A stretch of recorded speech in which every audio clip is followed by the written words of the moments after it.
I don't know where I heard this. It was like an article, I think. That if friendships last longer than 7 years, there's a high probability that that friendship is a lifelong friendship. Just because within 7 years you would have gone through what, like, the worst of the friendship and the best. And so then whoever decides, if both parties decide to stick around despite that and say, hey, the pros outweigh the cons, and this is a person that I see myself interacting with for longer than that, and both parties individually make up their minds about that, it'll happen in those 7 years. And so everyone will subconsciously have that thought in the back of their mind where it's like, yeah, I don't see myself distancing from this person. And I feel like that's where we're at. And at times we are able to spend a long time not speaking and then picking back up where things left off, and it's not weird. 6 years removed from college, I recognize that the farther you get from forced interaction, like going to class and attending school events and being in the same room with folks that were scheduled to be in the same room with you at the same time, the farther you get away from, the easier it is for distance to accumulate, and the amount of days that you don't see a person to just stack up.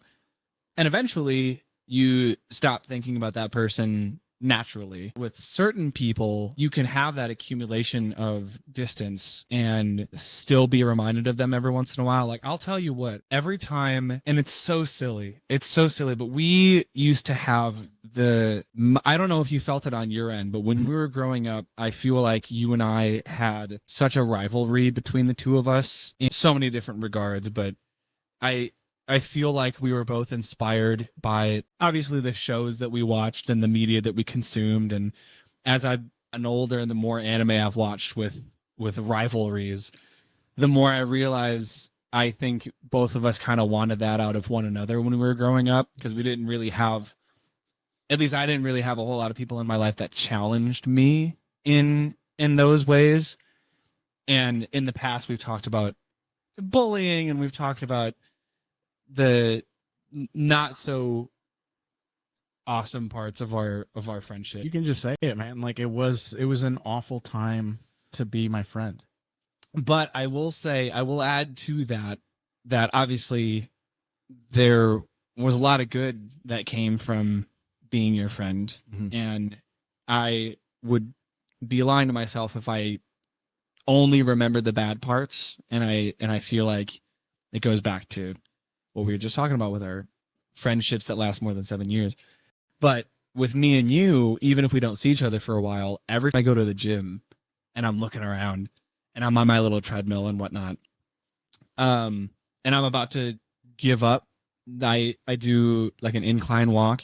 And every time I raise the incline, which is about like every 2 months, now I'm at a 10% incline. Every time I raise the incline and my legs are about to give out, I think about you, and I think about the kind of Goku Vegeta rivalry that I've sort of built up in my head, and it's not that way anymore.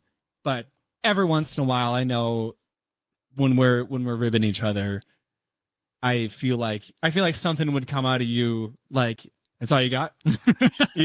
Like, I feel like I hear, and so it's just, we've been friends for so long, and we've known each other for so long, and we've shared so many experiences that do end up at the end of the day bringing us so much closer together, because you're in my brain, you're in my thoughts without being in my life. And in that way, you are in my life still. So when I do see you, it doesn't feel like that much time has passed because I'm still thinking about you. Certain people walk into your life to teach you certain lessons short term, and some of them stick around to teach you long term lessons. And so I firmly believe that that's the same situation with you, because I learned a lot about myself